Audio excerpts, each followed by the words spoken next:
So this, some of you may know, is GaRLic Bred's Lazy Raid farm. This is the nether side of the farm here, and what is not attached to this farm is a collection. So what I'm going to do today is I'm going to create a collection for this farm, because I do see a lot of people asking for this, whether it's on the video or the storage. The reason why most people don't add storages to their farms is they allow it to be completely up to you. That way you don't need to use someone else's design if you want to change some things up, if you want to store something that they don't want to store, and things like that. So that's the main reason why you don't see storages added on to things like this, especially these high-level farms, because they don't build in this. You basically should know how most of the game works, so making your own storage system that can handle this type of rates shouldn't be the most difficult part. Designing the farm would be the most difficult part. So what are we actually going to do here? What we're going to do is we're going to align the items to that go into the hoppers, and then regular storage system. I think I'm going to use regular simple 2x hopper speed sorters. That way, yes, it does require some pre-filling, but it's nothing that's too hard to do. And the schematic will also include the filters and everything like that, because it will be created inside of a single player world. So all the inventories and stuff like that will be inside of the schematic. That way, it's very easy for you guys to follow. If you were to just, paste it in and then hover over an inventory and hold the hotkey for it, you will see that there is stuff inside of it.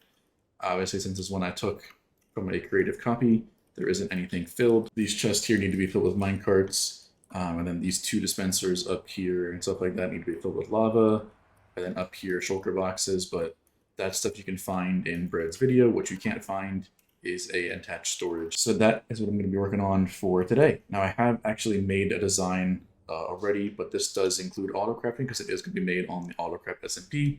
If you do want to see this being built, it will be built very, very soon. We are just finishing the final testing phases, but then we will actually be going on to it now. We did figure out how to do the sand here, the floating sand on top of the tile entity list block 36, so we have that all sorted out. We have it all aligned and tested. We created a creative copy of the server to test this all out before we built it.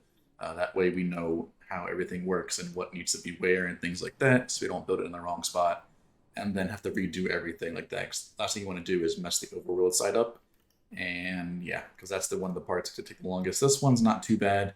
The longest part will be the block tile entity list block 36, but then again, that's just a few update suppressors and things like that, and we'll be fine. This portal slicing, very, very simple, once we have it all aligned, of course. So yeah, this one includes autocrafting for the redstone, glowstone, and then we just store the regular gunpowder in there, because you can't really craft anything there without the sand. And yes, of course, this is not practical for anybody to really build in survival, because it does actually use TNT. You cannot dupe the TNT, or else you would not get the looting effect attached to that.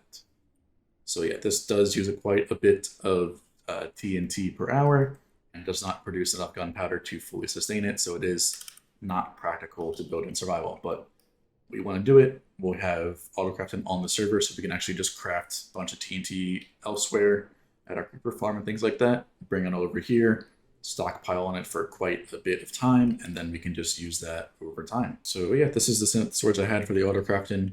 What we're going to do, we're going to basically copy the same UI that I have and everything like that, up just over there, and then we'll just swap this stuff out here for actual sorters instead of autocrafters being attached to it as well. And then the only thing I'll have to change in the actual UI is the types of blocks that are being stored.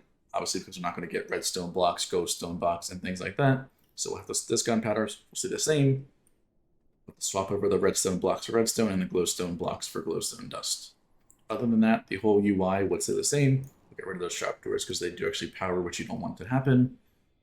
But yeah, that's basically everything that's going to happen. To explain the UI here, we have the same user interface that Bred attached for that. We just added lamp indicators so that you can easily identify what is what and if the farm is on or in what type of speed. The same TNT dispensing area, all I did was just increase the storage size of this and then added a lamp indicator so that you will know if this is at 1.5 million based off this dropper being filled or not. This lamp indicator here only indicates when boxes are being input into the actual storage itself.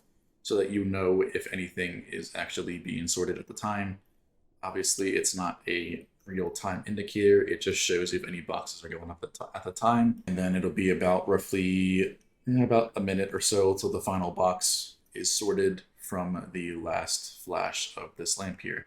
There also is a simpler input for the TNT. So you have this here. Also is hopper lock, so that only when you want the TNT to flow through, you can just hit this no block, and that will unlock the hoppers back here, allowing those to flow through. And it also does have lamp indicators for the fill level as well. And then we just hook up a box sorter here to each individual section here, which also does have their own lamp indicators. So simple UI. I think I'm going to add a portal on top of here as well.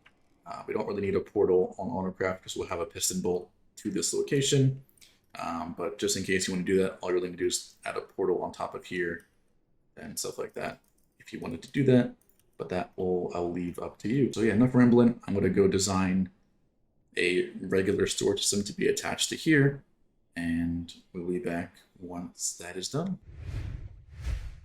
Just quickly want to mention, if you are planning to use this storage system and everything like that, make sure you still follow Bred's tutorial on how to position everything like that, because without that, things could go wrong.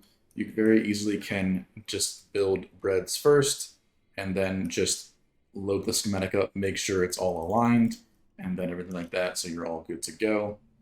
Because everything will meet up in the same spot. All you really need to change is just the area around the UI and at the addition of the storage and transportation lines at the bottom, which is very easily can be done just by lining everything up. Again, make sure you have everything chunk aligned correctly and positioned in the right spot, or else you'll run into issues with this farm. So I highly recommend you follow Bred's tutorial on how to operate the farm and things like that, which will of course be linked down in the description down below.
Alright, so the full storage is completely done. We didn't touch anything with the farm itself. We just added these item aligners here. So the first items on this side get aligned, or get shot across here. We don't need any slime blocks here. For this, we just got to pull this block out, and this one go over as well. That goes down, and then gets immediately aligned on these honey blocks by these slime blocks here. Obviously, it gets shot down this ice path. I've only included 4 different item types in this collection here. These are the main ones that you really would store. So we got redstone, glowstone, gunpowder, and glass bottles. I really only did those 4 because those are the main reasons why you would build this farm. Yes, of course, there's spider eyes, sticks, sugar, all those other types of drops that the witches do drop. But at the same time, I really don't think you're going to need them. And if you do, you only need a few. So you could always just attach a couple box loaders onto this if you wanted to, of each of those, and all you need to do is just copy this here, extend it, and then change out your filter items here and everything like that. I also made the filters as cheap as I possibly could. So there's 9 stacks in the dropper. This has to be completely filled. Then we have the 1, 2, 3 stacks there, so we're at 12 stacks, and just under 13 stacks for each different shulker box loader, which isn't too bad. You only need about 6 shulker boxes of each item type to pre-fill the filters there, which I don't think is too bad at all. Then we have these precision box loaders. They don't really need to be precision box loaders, but these are the most reliable ones I could find. And these ones need to fill it up. The back droppers here needs to be filled up 8 stacks and 63 bone meal. It has to be bone meal. That way, each time it gets filled, it won't dispense anything for that dispenser there. That's the only main difference there. Then we have all the items drop down to here, where they get spat out and then sent to the player UI. Now, the whole reason why I have the player UI over there is because obviously the player doesn't need to be over here once the farm is running. You actually can't load this or else the farm would break. So we have the whole UI and everything over here. That way the player is free to move around in this whole entire area here and not interfere with anything over there, as long as provided you don't travel beyond this here at all. Then you'll be perfectly fine. But yeah, so I added a portal here, very simple player launcher, just a button and no block to that because the button QC powers the sticky piston.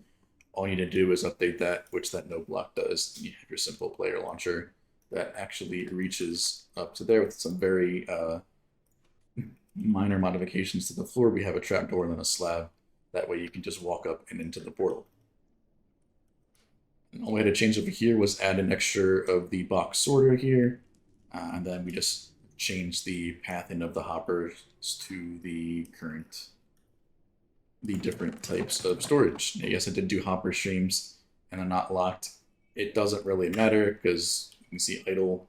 We're not even at 5 MS and we have basically 2 of them loaded at once. So that's not bad at all. Honestly, if you really care about that, you could spend some time doing hopper locking for this or doing dropper transport lines. In the end, it's personal preference, but I don't really think it's needed for this small of a system. And yeah, so the same features, all this stuff. We have the shulker box input and everything like that, which then transports those over to there and puts it all onto the storage, so you don't need to do that yourself. And it also will tell you when it is filled or when it is not filled based off this comparator on the right side here. Yes, it's not all the way at the top like it could be, but then at the same time, you really don't need to. All you can really do if you want to do that is just change this up here, but it's not really necessary to do in my opinion. But yeah, it's the full storage. Like I said, you can expand it if you want to. All you need to do is add that over, then change this location. Or you don't really need to change this dropper's location. All you really need to do is just connect it to the same dropper here. You have to adjust where you input your shulkers, which is very easily just moved back a little bit. You're good to go. But yeah, everything's all spawn proofed, everything like that, so it is perfectly fine to run without a mob switch, provided you are not loading anything obviously beneath it. This farm doesn't require normal mob phonics. It is a raid farm, so it will run no matter what if you have a mob switch on or not. So that's really up to you how you want to run it, but it is all spawn proof just in case for whatever reason your mob switch is off in another. So yeah, a very simple thing to add, honestly. It's not too difficult to spend a little bit of time adding some shulker box loaders and then creating a UI if you wanted to do that. But some people don't have the time to do that or the experience with the storage tech. Granted, this is very stripping the surface of storage tech and not the best it could be because people will complain about hoppers not being locked and everything like that. But at the same time, it's personal preference and this will function perfectly fine for you. And of course, this will be able to handle the output of the desired drops. To get this system without the autocrafting, it will be in my Discord here. So join the link down below. And in the public archive, you will see this listed there for that. The autocrafting one will also be included there. However, it does not include the storing of the glass bottles. It only includes the redstone, glowstone, and gunpowder on there. So that's really up to you and what you want to use. And if you have autocrafting on your server as well, this is also autocrafting table, not autocrafting dropper. So this one would include redstone block output, glowstone block output, as well as gunpowder for that same storage system over there, just slightly modified because that one obviously stores 4 types compared to the 3 types as this one does include. So yeah, very simple and quick video to this week. It is something that people most likely will use if you plan to build lazy raid at all. But yeah, if you want to use this for different raid farms, you definitely can. But obviously you wouldn't need as many sorters as you would for this one. But it is completely up to you and how you want to work the farm. That's what I do for this episode. Make sure you like, subscribe, all sorts of things, and I'll see you in the next one.